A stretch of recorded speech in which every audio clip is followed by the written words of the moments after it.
ಆ ಒಂದು ಹೇಳಿಕೆ ಇದೆಯಲ್ಲ, ಒಂದು ಬಾಲಿಶವಾದ ಹೇಳಿಕೆ, ಅವರ ವ್ಯಕ್ತಿತ್ವವನ್ನು, ಅವರ ನಡತೆಯನ್ನು ತೋರಿಸುವಂಥ ಹೇಳಿಕೆ ನಿನ್ನೆ ಸೂರಜ್ ರೇವಣ್ಣ ಕೊಟ್ಟಿರೋಂಥ ಒಂದು ಹೇಳಿಕೆ.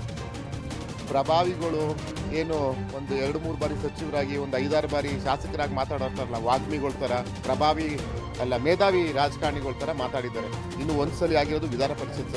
ಅಟ್ಲೀಸ್ಟ್ ನಾನು ಒಂದು ಬಾರಿ ಜಿಲ್ಲಾ ಪಂಚಾಯತ್ ಸದಸ್ಯನಾಗಿದ್ದೀನಿ, ಗ್ರಾಸ್ ರೂಟಿಂದ ರಾಜಕೀಯವಾಗಿ ಬಂದಿದ್ದೀನಿ, ಇವತ್ತು MP ಆಗಿದ್ದೀನಿ.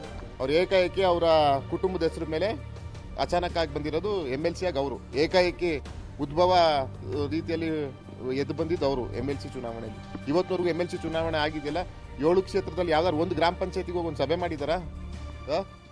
ಹೇಳ್ತಿದ್ದಾರಲ್ಲ, ನನಗಂತೂ ಹೇಳ್ತಿದ್ದೀನಲ್ಲ, ಈ ಒಂದು ಬೆಳವಣಿಗೆ ಏನು ಕೊಟ್ಟಿದ್ದಲ್ಲ, ವೈಯಕ್ತಿಕವಾಗಿ ಬೇಜಾರಾಗಿದೆ. ರಾಜಕೀಯವಾಗಿ ನಾವು ಅವರು ಎದುರಾಳಿ, ಯಾವುದೇ ವಿಷಯದಲ್ಲಿ ನಾನು ಬಗ್ಗೋನಲ್ಲ. ನಾನೇನು ಒಂದು ಹೋರಾಟದಿಂದ ಬಂದಿರುವಂಥವ್ರು, ನಾನು ಬರೀ ನಮ್ಮ ತಾತನ ಹೆಸರು ಹೇಳ್ಕೊಂಡು ಕುಟುಂಬದಿಂದ ಬಂದಿರೋನಲ್ಲ, ಬರೀ ನಮ್ಮ ತಾತನ ಹೆಸರು ಹೇಳ್ಕೊಂಡು ಬಂದರೆ ನಾನು ಇವತ್ತಿನ ಮುಂದೆ ಸಂಸದನಾಗಿ ಬರೋಕ್ಕಾಗ್ತಿಲ್ಲ. ಒಂದು ಹೋರಾಟ ಮನೋಭಾವದಿಂದ, ಒಂದು ಗ್ರಾಸ್ ಏನಂತಾರೆ ಕಷ್ಟದಿಂದ ಮೇಲೆ ಬಂದಿರೋವಂಥ ವ್ಯಕ್ತಿ ನಾನು. ಅಂಥವ್ಗೆ ಹೇಳಿರೋದು ಇದು ಒಂದು ವಿಷಾದನೀಯ, ಜೊತೆಗೆ ಒಂದು ಬೇಜಾರಂತನೂ ವಿಷಯ. ಈ ಥರ ಮಾತಾಡಿದ್ದಾರೆ ಅಂತ ಇದ್ದವ್ರ ಬಗ್ಗೆ ಮಾತಾಡಲಿ. ನಾವು ಗೌರವಾನ್ವಿತ ದೇವೇಗೌಡರ ಬಗ್ಗೆ ಯಾವತ್ತಾದ್ರೂ ಏನಾದ್ರು ಮಾತಾಡಿದ್ದೀವಿ, ಅವ್ರ ತಾತ ಅವ್ರ ಬಗ್ಗೆ. ಇವತ್ತು ಅವ್ರ ಮೇಲೆ ತುಂಬ ಗೌರವ ಇದೆ. ನಾನು ಹೇಳ್ತಾ ಇದ್ದೀನಲ್ಲ, ದೇವೇಗೌಡರಾಗಿರ್ಬೋದು, ಪುಟ್ಟಸ್ವಾಮಿಗೌಡರಾಗಿರ್ಬೋದು, ಶ್ರೀಕಂಠಯ್ಯ ಅವರಾಗಿರ್ಬೋದು, ಈ 3 ಜನ, ಮತ್ತು HN ನಂಜೇಗೌಡರಾಗಿರ್ಬೋದು, ಇನ್ನೂ ಹಲವಾರು ರಾಜಕಾರಣಿಗಳು ಹಿರಿಯರಿದ್ದಾರೆ. ಅವ್ರ ಬಗ್ಗೆ ಮಾತಾಡೋಕ್ಕೆ ನಮ್ಗೆ ಯಾರಿಗೂ ಅರ್ಹತೆ ಇಲ್ಲ, ನಮ್ಗೆ ಯಾರಿಗೂ ಯೋಗ್ಯತೆ ಇಲ್ಲ ಅದ್ರ ಬಗ್ಗೆ ಮಾತಾಡೋಕ್ಕೆ. ಆದರೆ ಏಕಾಏಕಿ ಇವರು ನಮ್ಮ ತಾತ ಅವ್ರ ಹೆಸರನ್ನ ಇವತ್ತು ನೆನ್ನೆ ತೊಗೊಂಡಿದ್ದಾರೆ, ಜೊತೆಗೆ ಯಾವುದೇ ಪುರಾವೆ ಇಲ್ಲದೆ ತೊಗೊಂಡಿದ್ದಾರೆ.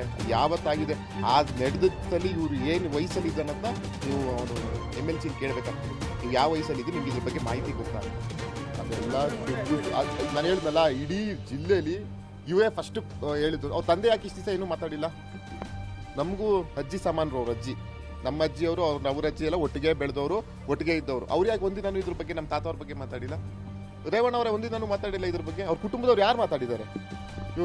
ನಪ್ಪ ಮೈಕ್ ಸಿಕ್ಕಿದೆ ಅಂದ್ಬಿಟ್ಟು ಜನ ಶಿಳ್ಳೆ ಹೊಡಿತಾರೆ ಅಂದ್ಬಿಟ್ಟು ಮಾತಾಡಿದಾರೆ ಇದನ್ನ.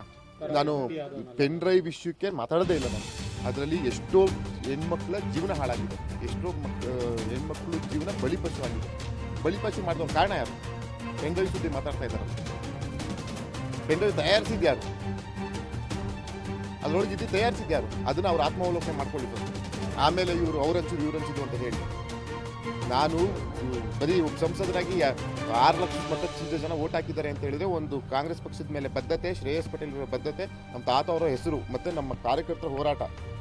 ಇವರು ಹೇಳ್ಬಿಟ್ಟು ಅದರಿಂದ ಗೆದ್ದು ಇದರಿಂದ ಗೆದ್ರು ಅಂತ ನಾನು ಇವ್ರಿಗೆ ಹೇಳ್ಬೋದಲ್ಲ, ಇವ್ರ ತಾತನ ಹೆಸರಿಂದ ಗೆದ್ದಿರೋದು ಅಂತ ಹೇಳಿದ್ನಲ್ಲ. ಇಡೀ ಜಿಲ್ಲೆಯಲ್ಲಿ ಯಾವ್ದಾದ್ರು ಒಂದು ಗ್ರಾಮ ಪಂಚಾಯತಿ ಇವತ್ತಿನವರೆಗೂ ಹೋಗಿದ್ದಾರಾ? ಸ್ಥಳೀಯ ಸಂಸ್ಥೆ ಗ್ರಾಮ ಪಂಚಾಯತ್ ಸದಸ್ಯರು ಇಂದ ಗೆದ್ದಿರುವಂಥ ಒಂದು MLC ಅವರ ಸಾಧನೆ ಪಟ್ಟಿ ಬಿಡುಗಡೆ ಮಾಡಲಿ. ಅವ್ರ ತಾತ ಅವ್ರದ್ದು ತಂದೆ ದುಡ್ಡುಬಿಡಿ, ವೈಯಕ್ತಿಕ ಏನು ಸಾಧನೆ ಹಾಸನ ಜಿಲ್ಲೆಗೆ ಕೊಟ್ಟಿದ್ದಾರೆ MLC ಅನ್ನೋದನ್ನ ಬಹಿರಂಗ ಚರ್ಚೆಗೆ ಬಂದು, ನಾನು 6 ತಿಂಗಳಲ್ಲಿ ಏನು ಮಾಡಿದ್ದೀನಿ ನಾನು ಬಹಿರಂಗ ಚರ್ಚೆಗೆ ಬಂದು. ನಾನು ಆಗ 6-7 ತಿಂಗಳಾಗಿದೆ. 6-7 ತಿಂಗಳಿಗೂ ಸುಮಾರು 3 ವರ್ಷ ಆಯ್ತು ಆಗಿ. 3 ವರ್ಷಕ್ಕೂ 3 ವರ್ಷ ಆಗಿದೆ ಅನ್ಕೊಂತೀನಿ ಆಗಿ. ಆ 3 ವರ್ಷಕ್ಕೂ 6 ತಿಂಗಳು ಆಗಿರೋದು ಬಹಿರಂಗ ಚರ್ಚೆಗೆ ಬರಲಿ.